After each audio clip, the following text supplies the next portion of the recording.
The euro took a hit from the European Central Bank rate cut, but its woes might not be over as the upcoming week's PMIs might underline the Eurozone weakness. I'm Christina Marocos. Thanks for joining us at XM.com for this week ahead. With me today is our lead market analyst, Rafik Boyadjian. Rafik, before we look at the euro, though, let's turn to the only central bank meeting of the upcoming week. The Bank of Canada meets on Wednesday. It's highly anticipated to expedite its rate-cutting cycle and deliver a 50 basis points rate cut this week. But how might the Loonie perform? Well, Christina, that is right. So we are expecting another rate cut by the Bank of Canada on Wednesday. They, of course, have cut rates 3 times already. And this time around, the expectation is that they're going to be cutting by 50 basis points. And the main reason for that is because despite those cuts that they've done already, from their perspective, they're likely thinking that policy remains still too restrictive because inflation did fall rather sharply in September. It actually fell to 1.6%, which was the lowest since February 2021. And of course, another reason why they might be feeling a bit more confident about going by 50 basis points, because the Fed, of course, cut rates by 50 basis points, and that would also help in terms of the dollar-loonie dynamics. But then again, one might argue that the Canadian economy isn't doing quite so badly lately. We are seeing, a bit of a pickup in economic growth. The unemployment rate actually fell a little bit last time. We've seen 2 months of positive employment growth.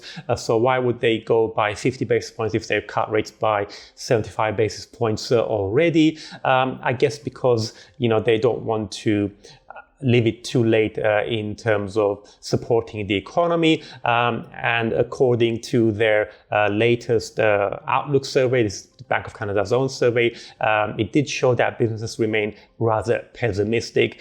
So since they are in a position to cut rates more aggressively, they will probably go ahead and do that. Now, investors aren't fully convinced, though, that we are going to get 50 basis points rate cuts, around about 75% priced in. So if they do go ahead with such a move, the Loonie could come under some pressure. But then again, the Loonie has fallen rather a lot against the dollar over the past month or so. So I don't think we're likely to see sharp declines unless the Bank of Canada signals further aggressive rate cuts. If, on the other hand, they cut by 50, but they may be not sounding quite as pessimistic, quite so downbeat about the outlook as the last time, that might actually help the Loonie rebound a little bit. I see. Now let's turn to the euro. The single currency took a hit from the ECB's back-to-back rate cuts. Could this week's PMIs, of course, keep it under pressure? Yeah, so the last month's PMIs did actually, see a huge market reaction, and also obviously the ECB policymakers took note of it because that's what in effect prompted them to rethink their stance on a back-to-back move. Previously, they were really heading towards the December cut and staying on hold in October. There are some real concerns about the Eurozone outlook, particularly in Germany, which has suffered several setbacks over the last 2 years. However, maybe the outlook isn't quite so bad now that China is doing more to stimulate its economy. That might help both German and European exports in general. We are seeing some stability in France as well. Of course, the French economy was kind of hit by the political uncertainty over the summer. So maybe the outlook isn't quite so bad, but are we going to see any improvement in the PMIs just yet? For sure, I think the euro could stage a little bit of a rebound if we do see a positive surprise in the PMIs because it has fallen so much already against the US dollar. On the other hand, if we do see either disappointing or even just lackluster PMI numbers, then I think the euro will probably remain on the back foot. And finally, let's cross into the United Kingdom. And although the pound has been the star currency of the year so far, it has come under pressure recently, especially after dovish comments from the Bank of England governor. Could it find support with this week's PMIs? I think it can, and we already saw that from the latest retail sales numbers, which came in a little bit above expectations.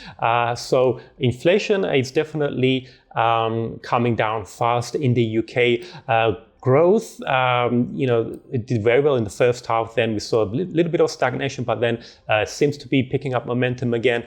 So I think that will definitely help the pound against the greenback, which of course is still kind of benefiting from the fact that the Fed, is not going to be cutting rates as aggressively as previously anticipated.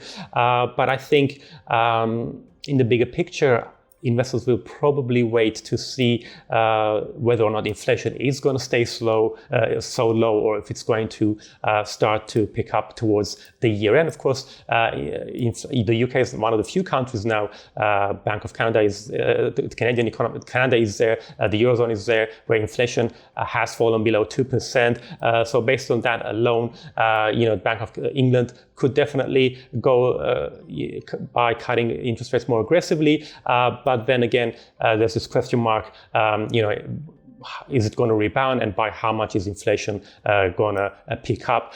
So once we have a clearer picture on that front, I think then that's going to determine the path of sterling. But for now, I think in the short term, definitely we can potentially hope for a little bit of a stability in the pound on the back of solid PMIs. Otherwise, if we get any disappointments, I think as we head towards November, where the Bank of England is definitely at least for that meeting, they will be cutting rates. The pound could come under pressure from any weak numbers. Rafi, thanks so much. This was The Week Ahead here at XM.com.